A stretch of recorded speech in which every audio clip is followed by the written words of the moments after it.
Bien, buenas tardes. Vamos a comenzar ahora la tercera mesa de este simposio sobre enseñanzas de la ciencia en tiempos de pandemia. Y tal como sucedió en las dos mesas anteriores, tenemos una mesa variada en temáticas y en procedencias. Gabriel Zanotti de Argentina, de Buenos Aires, es de filosofía. Carlos Viesca, de México, es médico. Y Noelia Centurión, de Paraguay, es de ciencias fisicoquímicas. De modo que tenemos así en este orden esta mesa.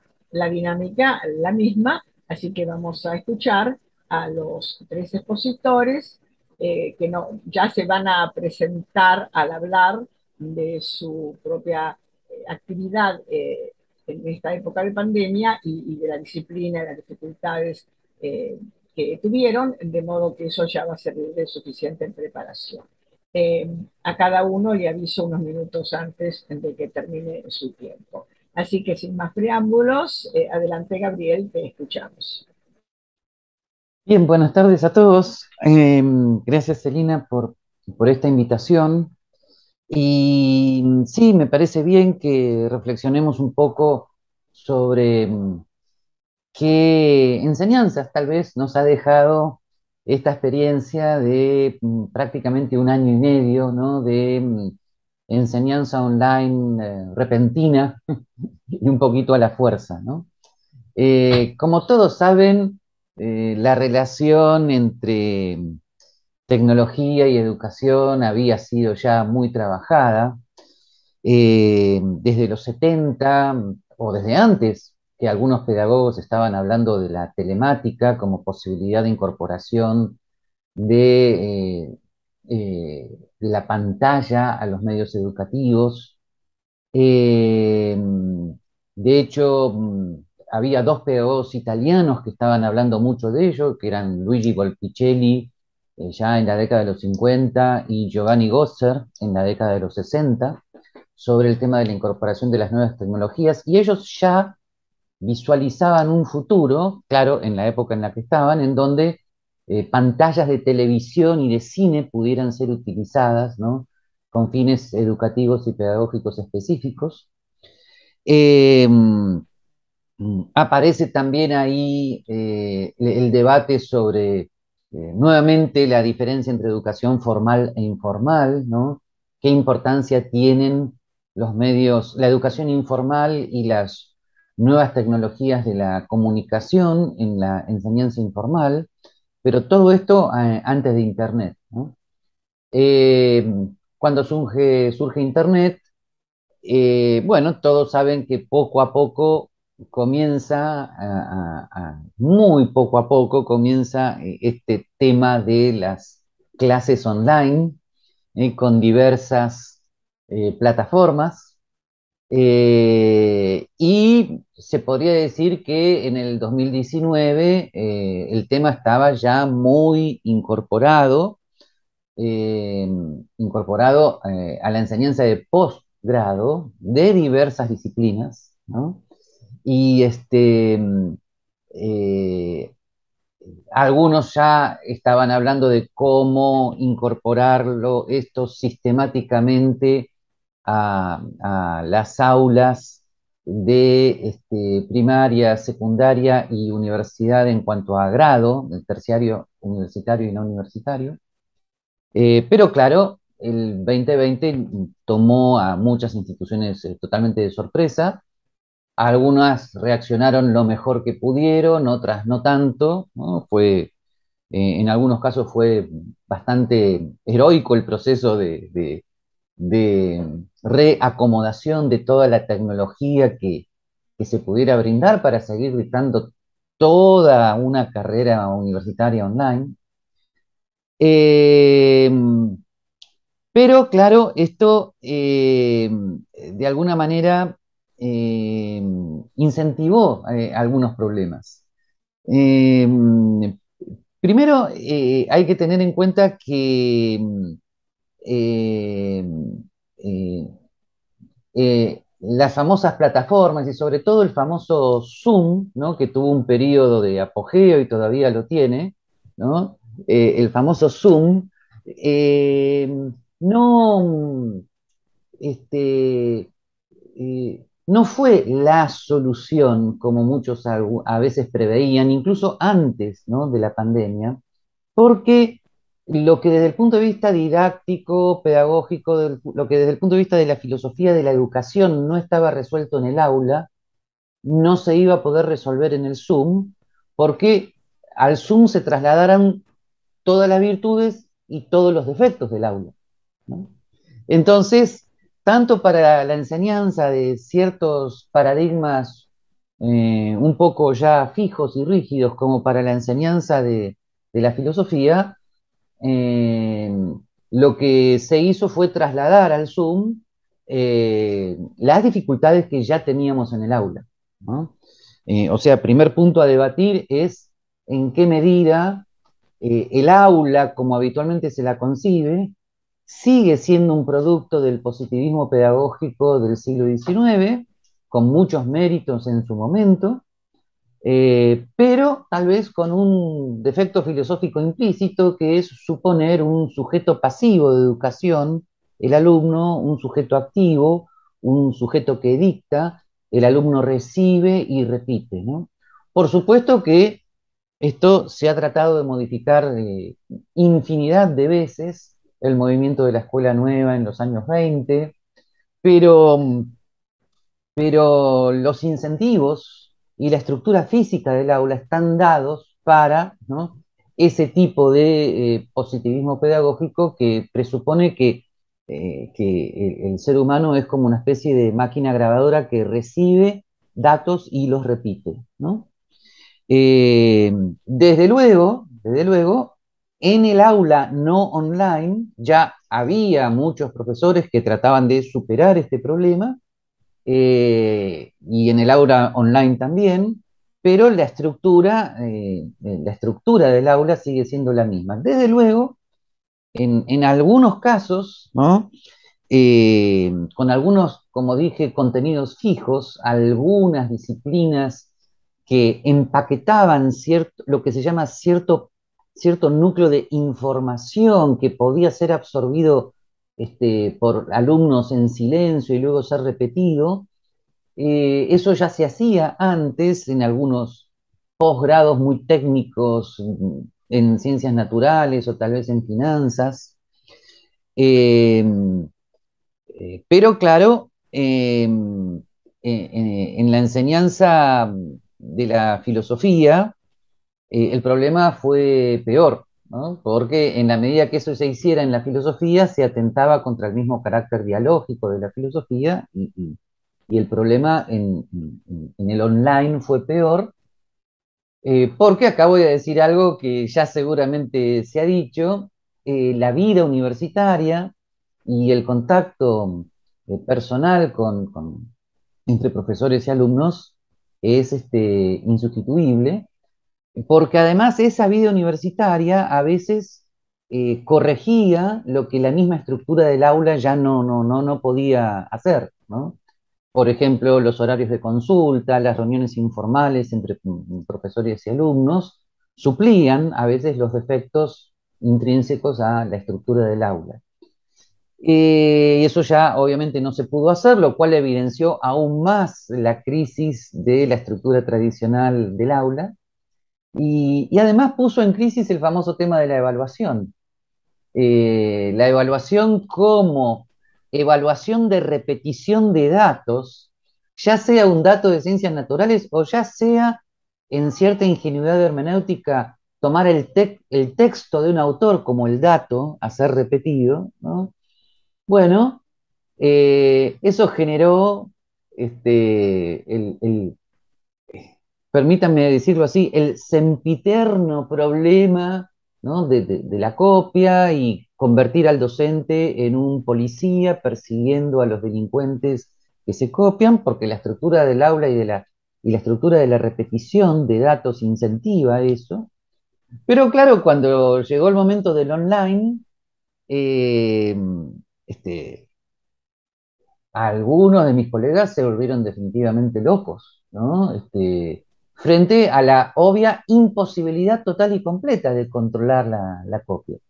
Me van a preguntar qué hice yo. Bueno, nunca había tenido el problema porque yo siempre tomé exámenes a libro abierto, ¿no? Y lo seguí haciendo después online, pero los que no, y ahí se inventaron cosas como la triple cámara o qué sé yo, la verdad, no sé. Y otros empezaron a tomar trabajos escritos que implicaban mayor elaboración, bueno, ¿no?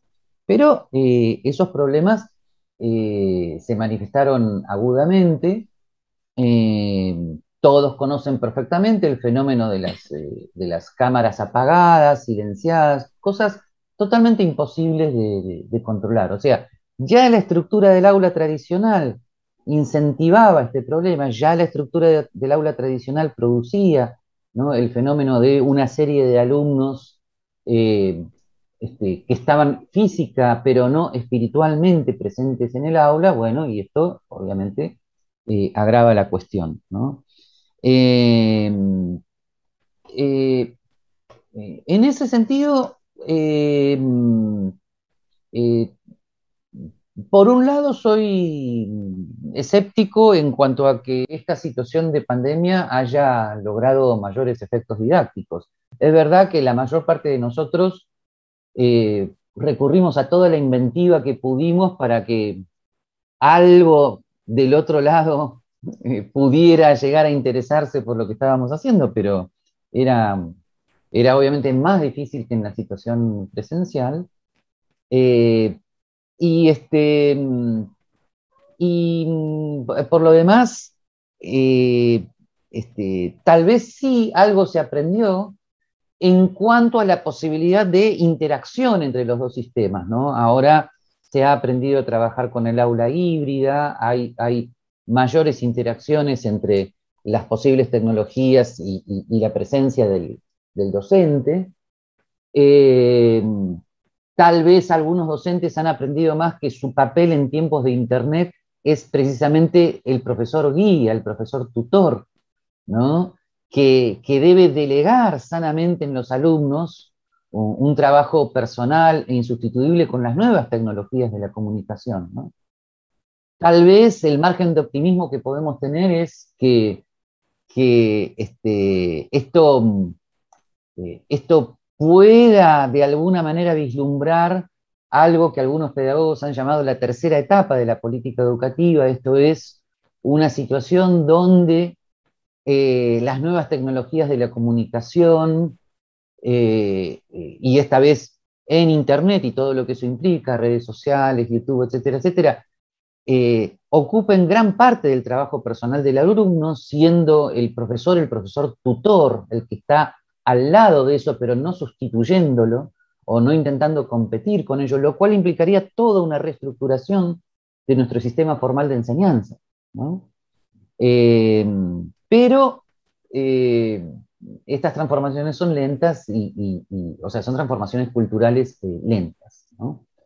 Eh, una última cosita que quisiera decir, no sé si en cuánto estoy de tiempo, pero eh, Estás en tiempo, tenés 5 minutos. bien, que yo no sé si debería haber tanta diferencia entre la enseñanza de la filosofía y de las ciencias, porque desde la filosofía me pregunto si hay diferencia entre la ciencia y la filosofía, esa separación entre ambos saberes, entre ambos tipos de saberes, es una separación muy nueva, es de fines del siglo XIX, ¿no? La filosofía y la ciencia caminaron juntos, siendo la ciencia como una especie de sedimento de la filosofía, y desde ese punto de vista yo recojo las enseñanzas de autores como Karl Popper, como Paul Feyerabend, ¿no? Que relacionan la enseñanza de las ciencias con la enseñanza de la literatura, con la hermenéutica, con la teoría de la interpretación.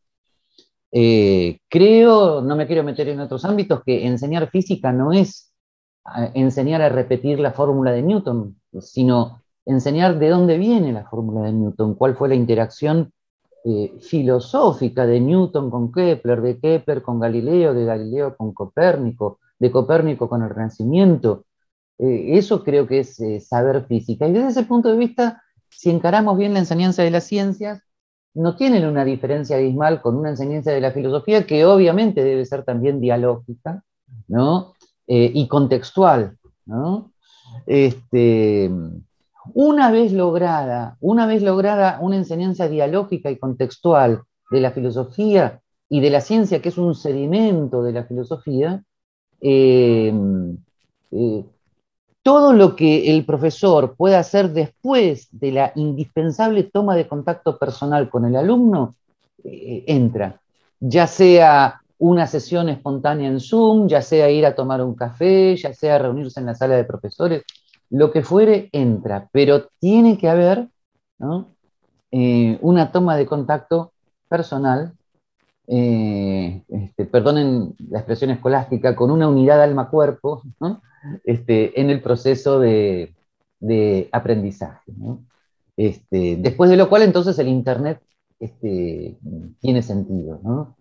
Y esto para todas las áreas, no solamente para la enseñanza, sino para la vida misma. Ya estamos aprendiendo, ¿no? Que no se puede conocer a una persona por mensajito de texto, ¿no? Ya estamos aprendiendo que suponer que las relaciones humanas pasan por las redes sociales es un pequeño engaño por la exageración que se ha producido, ¿no? Así que, y eso obviamente vale también para lo que llamamos educación. Así que, en fin, como conclusión, creo que durante este tiempo los vicios del aula se trasladaron a la pantalla y como conclusión optimista, esperemos, sin embargo, que esta hecatombe de nuevas tecnologías nos conduzcan finalmente a ver cómo las utilizamos verdaderamente en un proceso de enseñanza, ¿no? Bueno, esas serían mis humildes Muchas conclusiones. gracias, gracias Gabriel por tu exposición. Interesante este tema que incorporamos al debate de que por qué el Zoom o lo tecnológico no mejoran, y bueno, porque el problema venía del aula presencial, ¿no? No era tampoco el desideratum. O sea, que está puesta en cuestión también ese antecedente, ¿no? Así que un nuevo hito para la discusión. Bien, ahora le correspondería al doctor Carlos Viesca, pero no ha entrado. Ahora voy a ver si tengo algún mensaje suyo en correo. Algo le debe haber pasado. De modo que para no perder este horario, vamos entonces a pasar a Noelia, que de Paraguay nos va a seguir contando experiencias paraguayas que ya habló su compañera Amapola en la reunión, en la segunda reunión. Así que adelante, Noelia, te escuchamos. Muy buenas tardes nuevamente a todos. Muy interesante, profesor Gabriel. Después vamos a estar entonces compartiendo otras, intercambiando más opiniones. Y bueno, yo soy docente de la Facultad de Ciencias Químicas de la Universidad Nacional de Asunción. Particularmente soy ingeniera química. Y lo interesante en cuanto a la enseñanza de las ciencias químicas en nuestra unidad académica es que de todas las asignaturas, sean básicas o profesionales, inclusive las transversales, eh, tienen un equipo formado por los docentes de aula, que son los que encargados de estar enseñando los contenidos teóricos. Luego están los docentes en las asignaturas en las que hay problemas que necesitan ser resueltos, entonces hay un horario específico para la resolución de problemas. Y luego se tienen las prácticas, que son en horarios destinados a laboratorio. Y generalmente en la mayoría de las asignaturas, el horario destinado para el desarrollo de las clases prácticas suelen o igualar o inclusive superar a las horas destinadas para el contenido teórico. Entonces, personalmente soy docente tanto en algunas asignaturas de teoría como también soy docente en otras asignaturas de lo que es el laboratorio. Las asignaturas en sí tienen todas dentro del programa de estudio están divididos los objetivos tanto a nivel cognitivo, a nivel actitudinal y a nivel procedimental. Entonces, en cuanto al cognitivo, es como que la mayor responsabilidad antes de la pandemia recaía sobre el docente del aula. Y a nivel procedimental era al docente. Y es como que muchas veces en lo actitudinal dejábamos, de repente también se desarrollaba dentro de las clases prácticas donde se podía estar midiendo en cuanto a la participación en las actividades grupales, la responsabilidad, y generalmente el docente de aula solía más medir de repente en algún trabajo práctico grupal a final de semestre. Pero con el cambio de modalidad presencial a totalmente virtual, porque por 1 año y medio prácticamente fue totalmente virtual la enseñanza que tuvimos que estar, no tampoco en estar impidiendo la formación de nuestros estudiantes, porque nunca nadie sabía o estaba seguro cuánto tiempo esto iba a durar.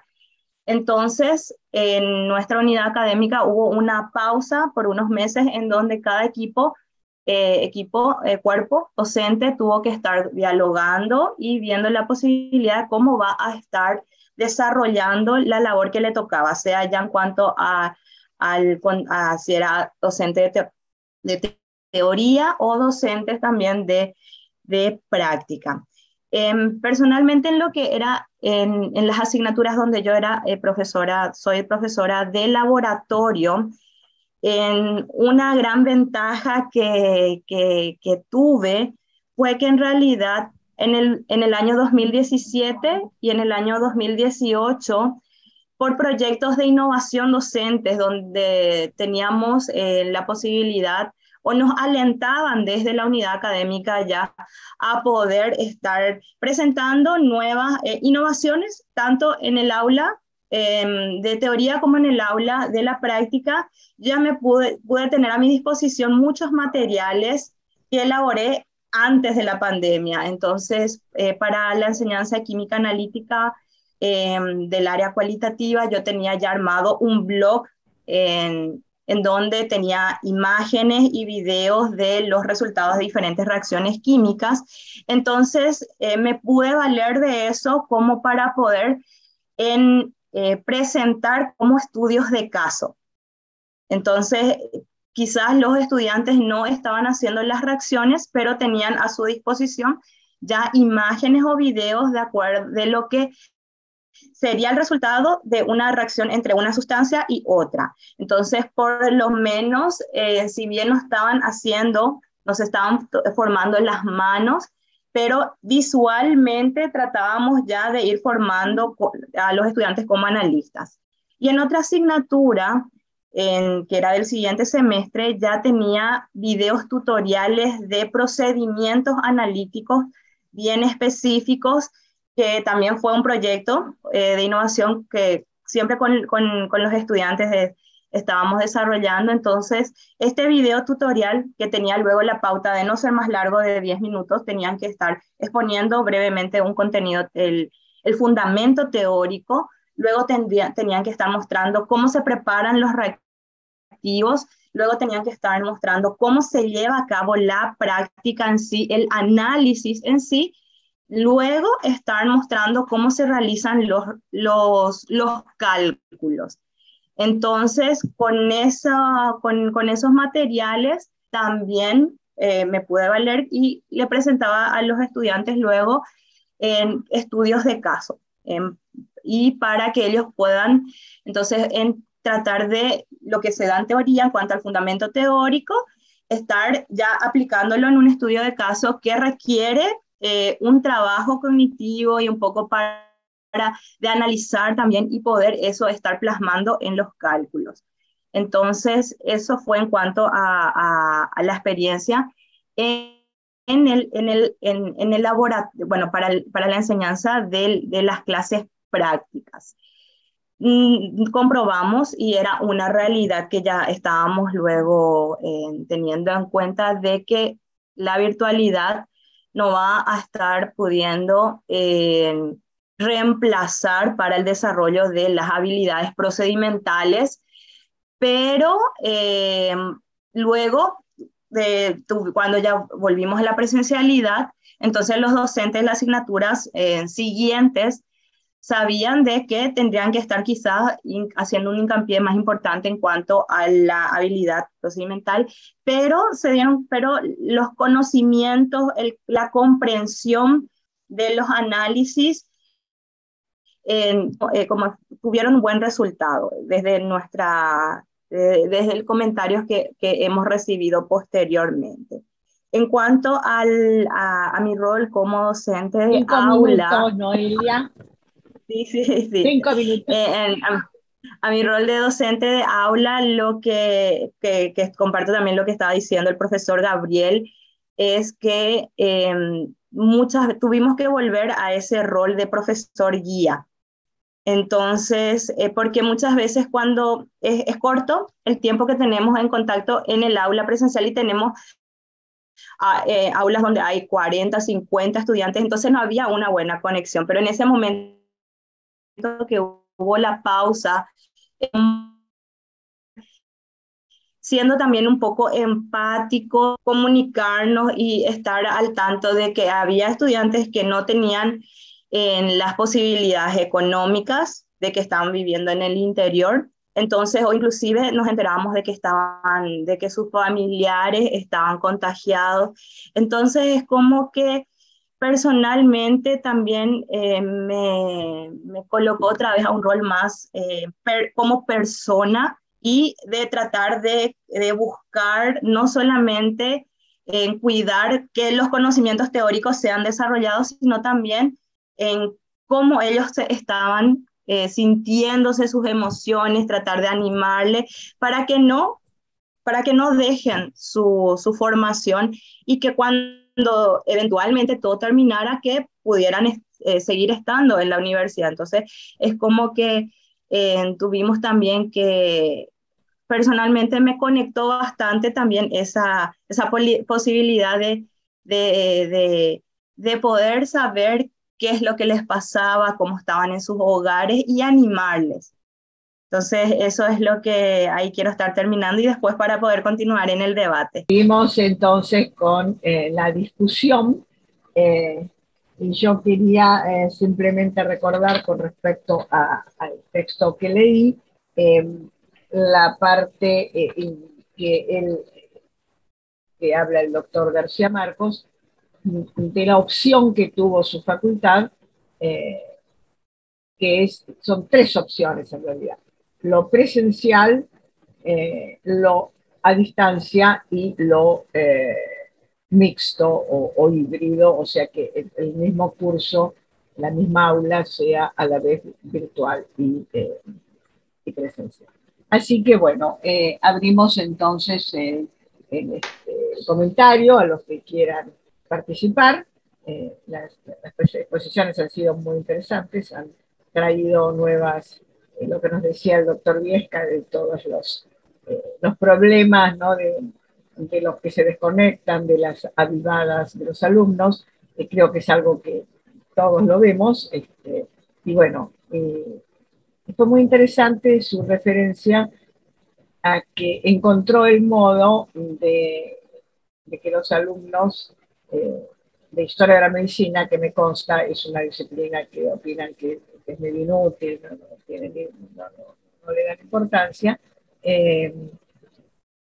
tomaran importancia al ver la similitud entre las problemáticas de pandemias en el pasado y en la actualidad, ¿no? Porque la gente las estaba viviendo, claro. Si uno cuenta la peste amarilla, parece, en Buenos Aires, ¿no? Que hubo hace un siglo y medio, pero cuando la gente se da cuenta que tiene que quedarse en su casa, el temor al contagio, que no hay, no las hubo vacunas ni medios claros de solución del problema, bueno, es muy diferente, ¿no? Así que son todos temas que me parece que dan para una discusión interesante en los 20 minutos que nos quedan, y después todavía nos quedan 2 mesas más. Así que seguimos aportando ideas. Los que quieran, entonces, piden la palabra.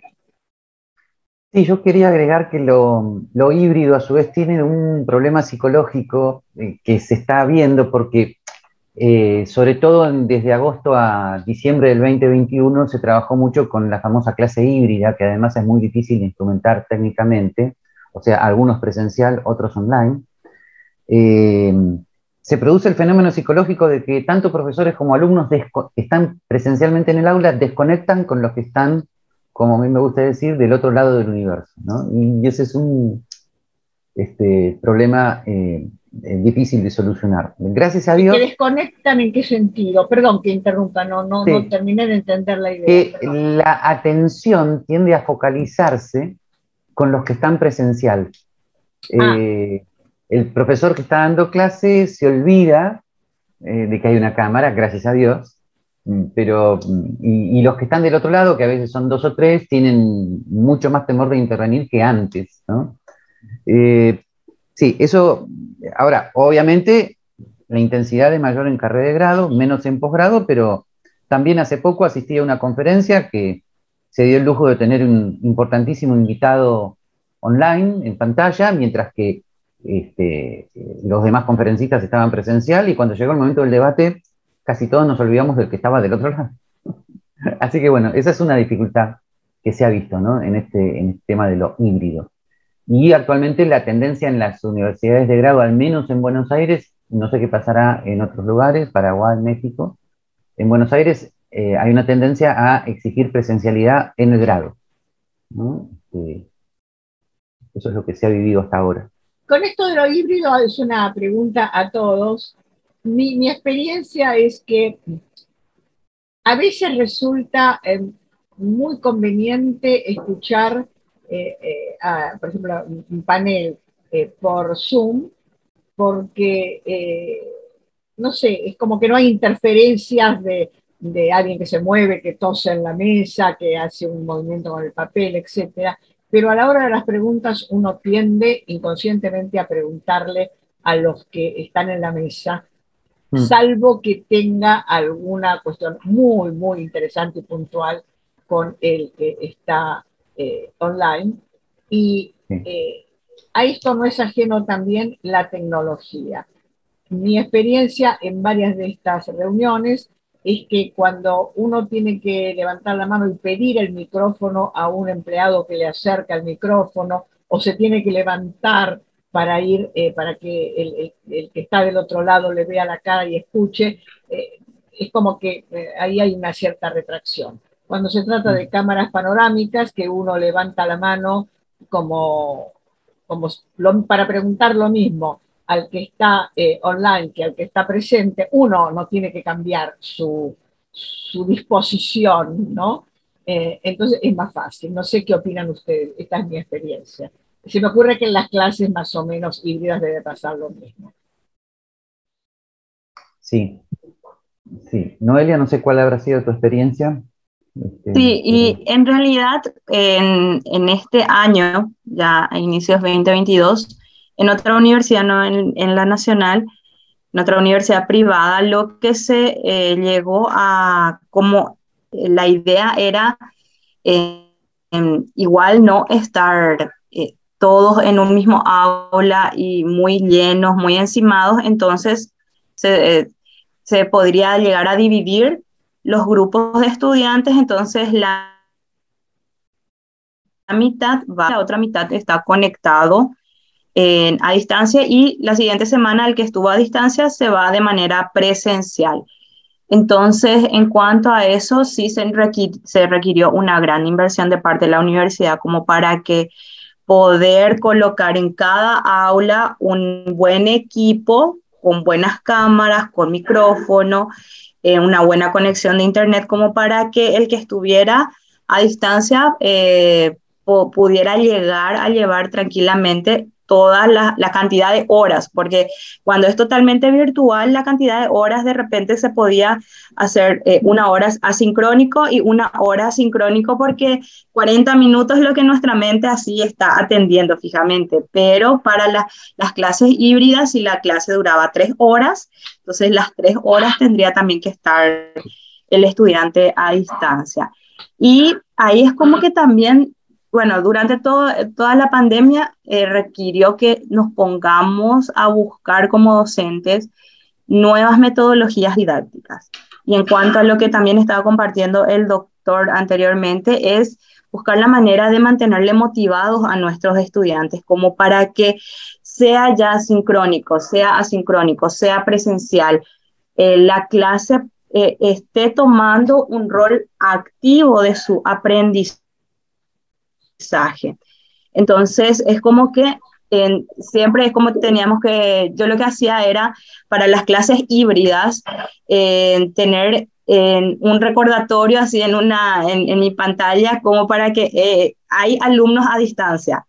Preguntar qué tal están, si están estudiando, si están entendiendo, si están siguiendo, si tienen alguna duda, y no solamente estar mirando al que estaba ahí de manera presencial, pero era un ejercicio porque de repente es como que uno que está ahí se enfoca en los que están ahí, pero tenía un recordatorio enfrente de mi pantalla para que esté justamente viendo qué tal estaban siguiendo la clase los que estaban a distancia. Eso es lo que estuve utilizando, y ver maneras de estar, de tener diferentes momentos didácticos, de que las clases explicativas no sean tan largas, sino explicar un poquitito, hacer ejercicios, muchos ejercicios, estudios de caso, preguntas, respuestas, tratar de que los estudiantes puedan tener también un momento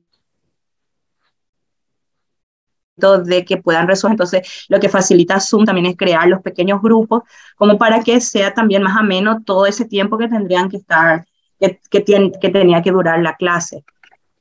Entonces, es buscar siempre estrategias. Como docentes tenemos que estar buscando diferentes estrategias como para que el estudiante no tenga que llevar la asignatura solamente porque es obligatoria, sino tratar de que entienda la importancia de lo que le estás tratando de enseñar. Gracias, Noelia. ¿Algún otro comentario con respecto a esto que estamos diciendo?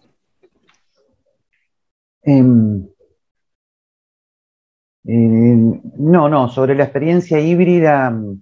Bueno, en general, sobre todos los temas, ¿no? Sí. La experiencia híbrida traje yo a colación porque el doctor García Marcos considera que, bueno, que fue una manera de solucionar el intríngulis entre lo presencial total y lo virtual total. Pero con respecto a cualquier otro de los temas que hemos tratado, quedan muchas cosas, por supuesto, ¿no? Así que estamos abiertos. Yo lo final, digamos, no lo último, sino lo que yo quisiera reiterar es que creo que lo mejor que podemos sacar de esta forzada experiencia es el papel tutorial de la docencia. Ahora, el papel tutorial puede ser presencial o online, pero creo que sanamente lo hemos tenido que aprender, pero no como un second best, sino como tal vez lo central. Bien, ¿alguna otra, algunos de los que no han participado todavía y que están presentes, que quieran decir algo? No tienen por qué ser solo los expositores, ¿no? Están presentes algunos que van a estar en las próximas mesas.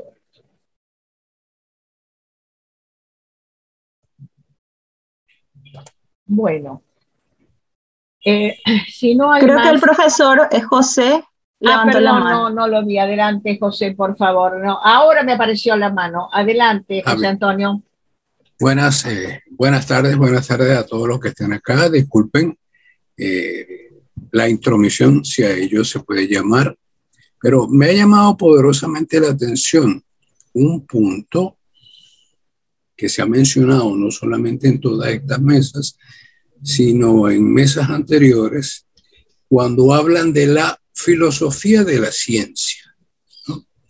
Y voy a un punto principal. No voy a hablar precisamente de la filosofía de la ciencia, sino, perdón, hablando de toses, con el perdón de la audiencia, sino a un tema que esperamos que eventualmente se dé en el caso del segundo Congreso de Geofísica de Venezuela, de geofísica, no, de geociencias, el año que viene, y en las jornadas de historia de la sismología en Venezuela, que es un trabajo que en este momento está desarrollando el director del Departamento de Ciencias de la Tierra de la Universidad Simón Bolívar, que en algún momento fue, de paso, alumno mío, y está en este momento desarrollando un tema o empezando a desarrollar un tema de la mano con un historiador, porque esto es un tema que nunca se había tratado y para mí, en lo personal, me llama mucho la atención. Él quiere desarrollar un tema sobre la filosofía de la geología. Entonces estamos yendo de las ciencias en forma macro a la geología en forma micro. Entonces quisiera conocer de alguno de los presentes su opinión con relación a este tema tan particular, porque yo hasta incluso he buscado literatura al respecto. En Venezuela no la hay, pero me gustaría conocer si ustedes la tienen y si hay alguna manera de poder abordar este tema que para nosotros como geólogos es bastante álgido. Bueno, está abierta la pregunta. Creo que Gabriel puede decir algo porque él es epistemólogo y en realidad una filosofía de la geología tal vez tenga algo que ver o mucho que ver con en realidad con la epistemología de la geología. Yo por mi parte no conozco trabajos concretos de epistemología de la geología, pero sí de la geografía y de las ciencias naturales en general hay mucho. Yo misma di una vez esa materia, creo que le comenté a José Antonio, pero sobre la geología concretamente, realmente no conozco. Tal vez Gabriel pueda decir algo más. Yo lamentablemente tampoco, pero vuelvo a decir, tal vez el papel fundamental que en este momento podría tener la filosofía de la ciencia para todos nosotros es la afirmación de que la separación entre humanidades y ciencia es un mal planteo, ¿no? O sea, la filosofía emerge de los problemas filosóficos básicos de la cultura occidental. Quiero decir, la ciencia emerge de ahí, ¿no? Recomiendo mucho el último capítulo del tercer libro del Postscriptum a la lógica de la investigación científica de Karl Popper, ¿no? Donde él va haciendo un raconto sobre todas las posiciones filosóficas de Occidente y cómo condujeron con toda lógica a la física actual, ¿no? Eso es muy importante porque si nos estamos replanteando la enseñanza de las ciencias por este tema, viene bien entonces, sería una buena oportunidad para replantear cómo enseñar las ciencias desde el punto de vista de su propia historia en las humanidades correspondientes. Sí, eso. Acá te presento a mi gato. Le presento. Muy bien. Muy bien. La gata de... Un saludo. Saludos. Te mandan saludos. Es muy...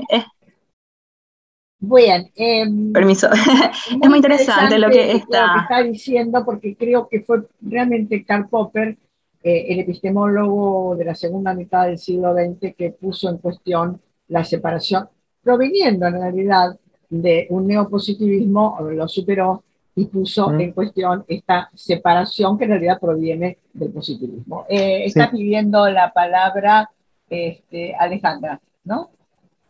Sí, sobre todo la cuestión es en términos de la enseñanza y sobre todo en esta enseñanza híbrida. qué tipo de conocimiento es el que se está generando en las universidades, en las escuelas, cuando estamos con un cierto soporte o trabajando con un cierto soporte. ¿Qué tanto se genera en los mismos niños la posibilidad y en los estudiantes la posibilidad de construir un cierto conocimiento de científico con determinadas características? Es decir, ¿qué tanto estas interacciones reales, simbólicas que se dan en línea de manera híbrida o de manera presencial permiten esta construcción? A mí me parece que hay otras bases en esto de lo que es la epistemología y la génesis epistemológica de la ciencia y de su enseñanza en las aulas físicas o en las aulas híbridas. Gracias.